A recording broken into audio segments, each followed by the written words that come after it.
Now, the fight against gender-based violence and femicide continues in the Eastern Cape after Namhla Mtwa, the sister of the late Namhla Mtwa, went on social media asking for help to get justice for her sister. Namhla was allegedly shot 9 times at her Mthatha home on the 21st of April. Sangha alleges that her sister was abused by her boyfriend of 17 years. Following this report, the African Transformation Movement in the Eastern Cape says it will march tomorrow to the homestead of a slain gender-based violence victim. For more on this, we're joined by ATM National Spokesperson Sibusiso Mncwabe. Very good evening to you. Thank you for your time. You are saying that you want to ensure that this matter is escalated as you take to the family's home tomorrow. Talk to us about your plan.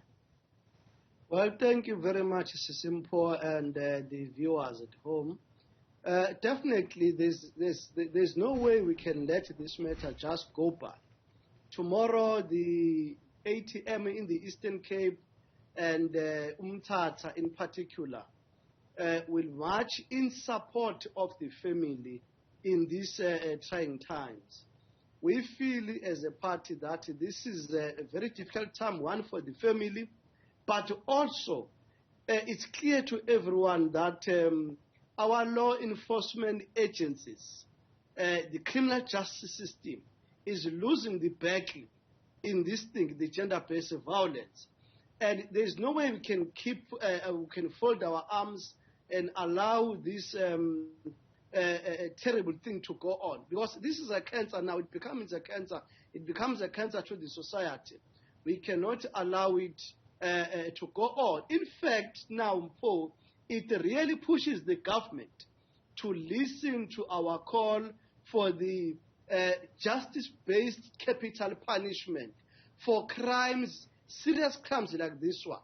You know, if you treat this thing as a normal crime, if you treat this thing as someone who has stolen milk from the spaza shop, we won't get the fair justice. We won't go to the proper solution in this matter.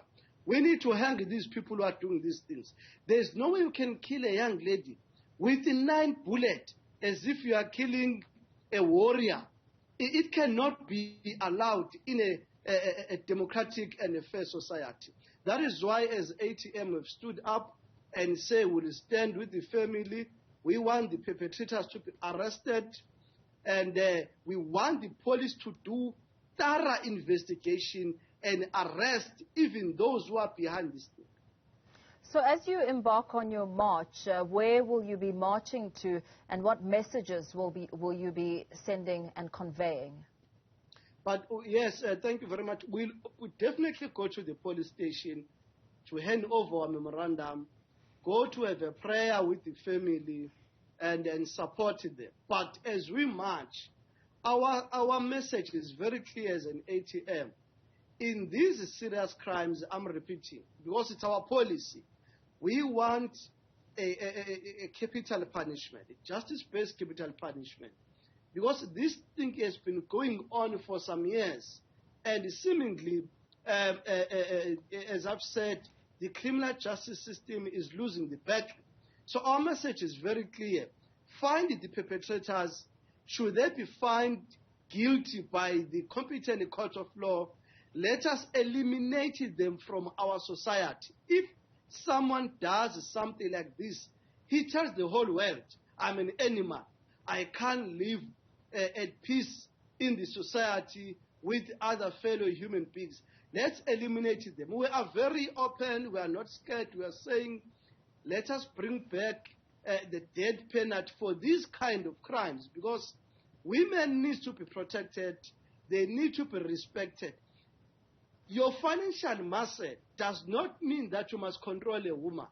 Your financial muscle does not mean that you can dictate and even go to the extent of determining the days of living of that particular woman. That thing must come to an end. And capital punishment is going to be our final solution in this thing. And that is what you are saying as an ATM. Yeah. As you prepare to embark on this march and send out those messages, have you at all had interactions with the family? Because The first that we learnt of this matter was seeing the desperation for help on social media. A young lady's sister has been brutally killed, and it seems from the 21st of April, when this brutal incident happened, not much has happened, not much progress has occurred to encourage the family that this matter is being taken seriously. Well, let me be honest. We really wish that we have met this young lady during that particular time. But because it's clear, she needed an assistance. She needed to be embraced, to be assisted, to be counseled, and to be told of her rights. We really wish that we have met her in person in that particular time. But now that this thing has gone to this level, we are not going to say we are leaving everything to the criminal system, to the criminal justice system, to the police. But we want to be with the family. Our members have been there. They will be there tomorrow. We are trying to be with the family to get more information, to comfort them, but also on our side to make, because we've got members of parliament as well, to make sure that this matter goes to the finality of everything, well investigated. This animal, this man, because this word man is not suitable for this person who've done this thing. This animal is arrested and is given severe punishment, which in our view is a capital punishment. But this man does not deserve to be called a man. He embarrasses us, myself included, as a man, that you can do this. You can orchestrate such a brutal murder of a young lady, an innocent someone at the driveway of her family house, innocently, unarmed. You do this thing.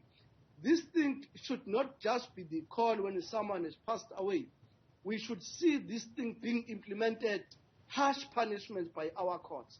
If there's a need to amend the Criminal Procedure Act, we have to do so as Parliament and make sure that we send a strong message to the perpetrators. You kill a person, you are killed.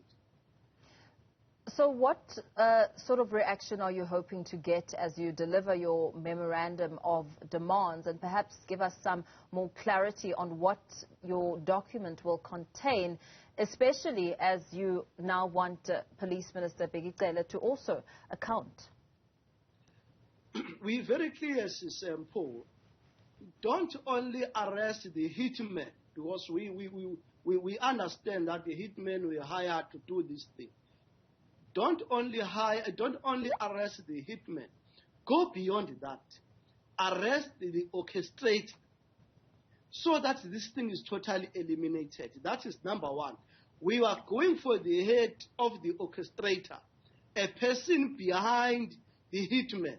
That is what we want to do. But number two, because there are some rumors that the perpetrator might be a wealthy person, a rich person whose money. We don't want our police to be bribed in investigating matters of this nature. All of them. We want police to be fair, to apply law as they were trained to apply law without fear or favor. That is what we want to see. And we want to see Minister Ndosi going to this matter thoroughly and make sure that everyone involved is serving a severe punishment. And matters of this nature are taken into consideration seriously.